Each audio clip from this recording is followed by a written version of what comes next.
And we are back on the build phase. And on today's live stream, I am going to fudge it just a little bit. So, generally, when new cards get revealed, I like to look at them for the first time on stream, react to them, mess things up, really kind of have fun with the whole thing, and, leave the more heavy competitive analysis to like a later date and just kind of have knee jerk reactions in front of the camera.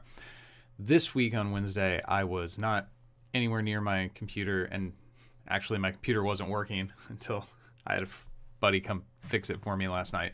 But setting all that aside, I did record kind of a very brief reading surface level reaction to the cards that I made available for the patrons. Just you have to click a link in my OneDrive and like download the video I took in a parking lot on my cell phone. But today I'm going to talk about the cards a little bit more in depth. This is not going to be like a full breakdown like I do once the cards come out and I can actually open the box and hold the cards in my hand. But at least one problem that I did not immediately notice on Wednesday has already been brought to light, so I will talk about that. So let's get into this. So today's card reveals do include did I not click it? Do include a main character that is not Masters of Evil. Our greatest fears confirmed. Why, guys? Why? Like, and to support Avengers, a team that absolutely does not need support, you're taking 3, and it's not just regular main character with 2 slots. You're taking 3 slots away from a brand new team that is therefore going to come into the versus card pool kind of hobbled like Sentinels are. I actually was working with my boy to build a Sentinel related deck the other day, and I was like, where are the wilds for this team? How come I can't find... Oh yeah, they got done dirty. So let's dive into Hank Pym as a main character, setting aside my complaint that I don't want to see Avengers cards in my Masters of Evil expansion. Let's evaluate this card based on its own merits. So it's a 0/6/5, not the most impressive stat block, but Invisible Woman has proven that 0/6/5 is something you can work with given the right power set. He's Ant-Man and Giant Man. I'm trying to think, do we have Giant Man cards in the game? I don't think we do, but I think we have at least one other Ant-Man supporting character. I'm not sure. It's like Ant-Man and Black Widow on Avengers are just like Wasp on, like, those two characters added together equal A-Force Wasps. So neither of them are cards that I'm a huge fan of, but there are some decks like the Infinite Combo with Valkyrie that you can use Black Widow for with Peggy Carter, or if you just really need a shrinking 1-drop to slow your opponent down. So these cards aren't terrible, but I am not going to feel bad if I'm running Hank Pym and I don't get a run Ant-Man 1-drop on Avengers. That's totally okay. So he's aka Ant-Man and Giant Man. He has pay a yellow, draw a card. Now I really like that power. That research power is super cool. I want to pay a yellow and draw a card. I want to turn a location into a different resource in my hand. That's really cool. I'm with that. Is it strong enough? I mean, Doctor Strange has basically the same power, if I remember correctly, only he gets to use it any number of times per turn. And that has not been a historically... he's not bad, but like that has not been a historically banger of a main character. So what do you get? You have to research 3 times. Once you research that 3rd time, so you have to hit 3 yellows or a yellow and an Avengers Tower, some combination of 3 yellow resources, and you have to do it, I guess, without your opponent having Jessica Jones. The fact that he requires 3 means if you're on the draw and you draw your 2 cards on your first turn, you take your second, you could get to turn 3, have the resources, and not be able to play it until you clear that 4/3 Jessica Jones. And with 0 attack on this guy, that could be a problem. That could be something that you actually struggle with. So whatever. Yes, Jessica Jones exists. We all know. So you have 2 options. You can either level into Ant-Man level 2 or Giant Man level 2. Ant-Man level 2 is aka Giant Man, and Giant Man is aka Ant-Man, so that flavor-wise feels really concise. Like, I like how clean that is. The level 2 Ant-Man is a 4/10. He has 5 health with, I believe, both the level 2 and both the level 2s. Yeah, so he's got 5 health with both of the level 2s. He can pay a blue or a yellow and transform into Giant Man. So you really can't... This isn't a binary choice where you get one or the other and then you're stuck with it for the rest of your game. Ant-Man is clearly intended to move between, or Hank Pym is clearly intended to move between Ant-Man and Giant Man. And his powers reflect that. So a 410 with shrink main character is going to be really hard to put a wound on, but maybe he's not that threatening on the attack. Well, Giant Man, when he attacks, becomes a 14-14. So this guy's easier to wound, but much scarier in terms of being able to do damage, and you don't have to pay for that +7 attack, which is a big deal because this guy is resource hungry. You can run a total of 8 yellows in your deck. Just to level, you have to spend 3 of them, and if what you were spending was Avengers Towers instead of yellows, then that's, well, I mean, because it's blue or yellow. So you can use his powers. You can have 8 blues, you can have the 8 yellows, but you're not truly getting 16 because 4 of those are Avengers Towers. So this is a very resource hungry main character. I think he looks fun. I think I'm going to enjoy playing this with my friends at Friday Night Cards. I think me and my son are going to have fun with this. Is this guy super competitive? He can just get hosed. Just hosed by Jessica Jones. And I know, play the outs, blah, blah, blah. But do you want to be there on turn 3 and all of a sudden, I have the ability to level, but I'm stuck behind, it seems a little awkward. I am not initially convinced that this guy has any kind of like real competitive viability, but I do like everything about this main character, except for the box he's coming in. Why is this in the Masters of Evil box? Oh, because he invented Ultron. Cool. One of the best things about Versus is this game has tremendous theme. Like the theme is better than basically any other licensed game. Danny and Ben do a really good job of making the characters feel like the characters, but sometimes they go a little too far. Putting Logan in the Futures Past box, I get the story reasons why. Sentinels could have used those Wolverine cards as wild locations. I feel like Masters of Evil is on track to not get a wild, and that's just gonna be terrible. I really hope that's not what happens here. So theme-wise, okay, Hank Pym. This is an Avenger that we probably should have had already, although, again, I don't think Avengers needs more help. And he invented Ultron, so this I am actually extremely excited about. I have been a huge fan of base set Ultron since forever, and I say huge fan knowing full well that he kind of sucks. He's not very good. He hasn't got enough support. Really, the last big piece of support he got, I think, was Swain to try to make Ultron Illustrated a little bit more playable. Now, Ultron Photographic, kind of the same deal. He is definitely better than the Illustrated one, and actually in Secret Wars, being able to play with all the Ultrons is a lot of fun. But to see some true Ultron Illustrated support and to have this Masters of Evil affiliation, I feel great about. I'm so happy, and it's cheap. It's a 2 cost as opposed to the other Ultron Swarm guys, which are 4, which kind of sucks. So you can have any number of this characters named Ultron on your side. You can't turn this power off unless you have Dark Phoenix, which everybody does. But anyway, he has flight and range. He's a 3/1/1, and when another character with Swarm appears on your side, if it shares a name with a character on your side, draw a card. This is exactly the kind of thing Ultron needs. Is this going to make Ultron like a competitive, hardcore tournament type deck? Probably not. It's still probably a kitchen table deck, but I'm really excited to play it. I've wanted Ultron spamming a bunch of things out, and they've taken the Ultron Flood deck and they've given it some card draw, which is one of the things that it was weakest in, is that you would run out of resources. That's why Swain was so important to the deck, because it gave you ability to use your superpowers a little bit more, squeeze a little bit more juice out of it. This guy puts more cards in your hand. If you want to play Ultron, you could not ask for a better, well, you definitely could ask for a better card, but strategy wise, what this does is very good. I mean, if he was a free card that did the same thing, it'd be better, but let's be reasonable. You could not reasonably ask for a better Ultron. I think it's way too long in coming. I think we're years overdue for a little bit of love for this base set guy. Most of the rest of these cards are just showing us what we already know about Ultron. I guess technically the Ultron main character was not base set. He was Legacy. So since the first year, a little bit, well, Legacy didn't come out until no, it was during the first year of the game, because it was Gen Con. No, we had 2 Gen Cons before Legacy. So base set card, Legacy cards. Moving down, Radiation Man. So I found out today, thanks to Deconstruct the Universe, shout out to Deconstruct the Universe, that this card art comes from a page of comic where he's fighting Slapstick. So I like it even more. like this card twice as much because Slapstick was involved. 7/4/2 with range for 5-drop. That's a pretty decent attack value. I'm with that. Hard Radiation.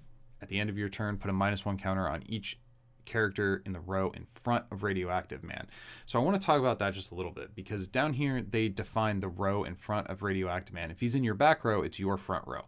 That much is obvious. We've talked about that a bunch of times before. It's self-explanatory. Everybody understands our front row is in front of our back row.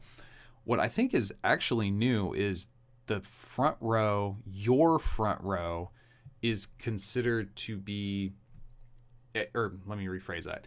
Enemy players' front rows are considered to be in front of your front row.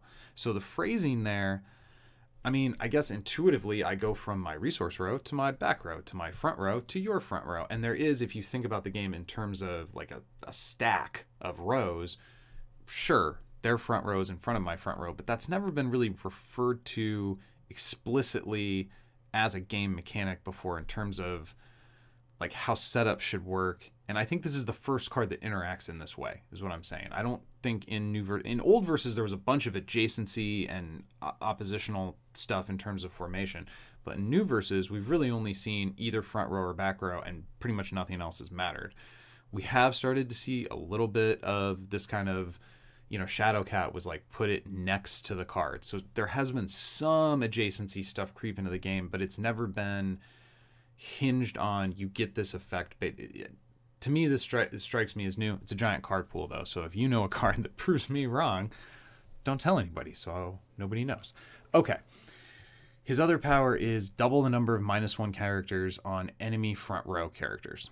-1 counters on enemy front row characters. Oh, the rules explainer, the article also says that even if there's no characters in the enemy front row, Radioactive Man does not touch the back row. His radiation only reaches the front row. So, okay, that also makes sense to me. Radiation doesn't go further just because there's nobody in the field of it. That's fine. So the immediate thing is, okay, you put this guy in the front, and you get -1 counters on people, and you try to keep him alive for he will stay alive for the next turn because he has 2 health, and then you pay the green, and you double all those -1 counters and profit. The first thing I thought was, let's get Hammer Dagger out here, put him in the back row, and have a whole front row full of dudes that are supposed to get a -1 counter. Instead, they all get a +1 counter at the end of turn. Maybe one of them can fly, so the enemy can't just come straight at my dagger in the back row. That seems fun. I think this seems like a good card. I think this seems like a fun card. We already know that paying a green to double -1 counters on enemy characters is good. It's one of the things that Thor rode to prominence years ago. So I think everything about this guy, this seems like a playable card. I like the art. I like the power. I like that there's already some kind of clean combos with it that immediately come to mind. Is it going to be better than like Domino? Well, no, it's not. So I don't know. Is this guy going to see play in a competitive? It's going to depend on the format. If the format is right and some other go-to 5-drops aren't in the format, or you're not using that slot for like a tech choice like Invisible Boy or Satana, and you want somebody who can just get in there and do some work, this guy seems great for that. That is a little bit niche. I realize how many qualifiers I had to put on it to say, okay, if these things line up, then I will take this guy to my binder. I think if we played more sealed or limited formats, this guy would be a really good choice. Part of the problem we have with Versus, and it's like one of the positives about the game, is that it's so open and we have such a huge card pool, and the card pool only tends to go the one direction. So that once you have, if you're going into a game where you're thinking you need to worry about combo, you're not going to run this guy. You're going to run Satana with Zemo in your deck. You're going to run Invisible Boy to turn off the superpowers in that combo that you're worried about. Like, there are other cards that are going to fill that role. If you just want something that can hit big things, Domino can, well, you have to flip a coin, but in theory, Domino can always hit something bigger than this 5-drop. So there's so many good cards out there that we have this issue where cards like Jungle Hunter just kind of suffocate everything else out of the 7 slot. And that's kind of a bummer. And I feel like Radioactive Man is going to fall prey to that. Like, this guy is not bad, but is he better than She-Thing in a format where you don't have to be afraid of Doctor Doom supporting character? Well, no. No, he's not. So in that format, you probably don't play this guy unless you are on Masters of Evil and need Masters of Evil in your deck. And that brings me to the last plot twist. So everybody who was concerned that Masters of Evil was not a powerful enough team, out of time. First of all, I love this art. The whole Captain America being frozen storyline is something that I've always really liked. Captain America is probably my favorite Marvel character. The problem with this card, though, is it has a very easy to pull off infinite loop interaction with a 2-cost equipment. So if you have a Masters of Evil main character and you have this card in your hand and you have Darkhold, you play the Darkhold, then you play this card, and you can infinitely loop it for the rest of the game and never give your opponent a turn where your main character is their main character is available to do anything with, your main character is available to do anything with. It is stupid. This is not the only broken interaction we have. It's just the latest one, and the fact that it pops off on turn 2 is so... In theory, I don't have a problem with infinite interaction stuff in the game of Versus or non-interactive game states. Like, one of my best tournament finishes ever in Versus was playing Runaway Chopper, which was a deck that famously won on a pretty non-interactive... Famously, listen, patting myself on the back. It was a deck that won in a pretty non-interactive way, but it didn't go off until turn 7. By turn 7, turn 8, turn 9, I think having cards that create an infinite loop or lock your opponent out of the game are fine, because we've had 7 turns of play to get there. Therefore, the game has already happened, and we don't end up with a situation where we've created a non-game. This card plus Darkhold creates a non-game. The community discovered this interaction instantly, and I don't think it's wrong to call it out. I think this was a little bit of a problem. Oh, Darkhold costs 3. Sorry, it can't go off until turn 3, so it's just as busted as Mimic, not slightly faster. I did misspeak there. Thank you, Bert. But the rest of the critique, I think, stays the same. Like, this isn't a matter of play the outs. I shouldn't have to put 4 Wakandas, 4 yellows, 4 nullifiers, a nullifier in my deck every single time just to desperately try to nullify Darkhold's power before it comes out, or nullify what it... Like, combos are fine. Turn 3 is too soon. Fix this, please. Yeah, I don't know if the solution is better playtesting beforehand, or having some cards just, okay, look, for this format, we're going to play what Masters of Evil can play, generic equipment can play, but we're deleting Darkhold from this format. Like, selected targeted bans to try to do something with the formats, because I don't think Femme Fatale should have to sit on the bench forever just because Dark Phoenix is broken and unfun and creates non-games. And Dark Phoenix is a 9 cost, and that card's a problem. So we've got problems up and down the curve that I think need to be addressed, and I think the start that Smallwood has on the Facebook that's already received a few updates since I initially saw it and started talking about it is exactly where we want to be. The better verse format is probably what we're going to do Invitational 2 in, because what we want is to see the best players playing with as many of the tools as possible, but maybe not 2.5 hour do-nothing dirtle games where nobody can hit each other because of these weird tuck and pass lockout effects. So I'm not saying I never want to have a main character in the game who can hide, or never have an infinite loop in the game. That's definitely not my thesis. I think infinite loops are okay, just not on turn 3. Not on turn 3. Like, the Doctor Strange infinite loop is fine. I have no problem with that one. The photograph, like, it's hard to do, but once you get it, you get a big payoff. Things like that we should have in the game. Something to appeal to the mad scientist. This is not a mad scientist combo. It gives you a mad scientist level payoff of infinitely locking your opponent out of the game, but that's not a game. It's non-interactive. What we want is interactivity that leads up to a moment where you can finally go, aha, my trap has been sprung and I now win on turn 7 or 8 or whatever. But there was actually a game before we got to that point. Playing this plus Darkhold on turn 3 is not a game.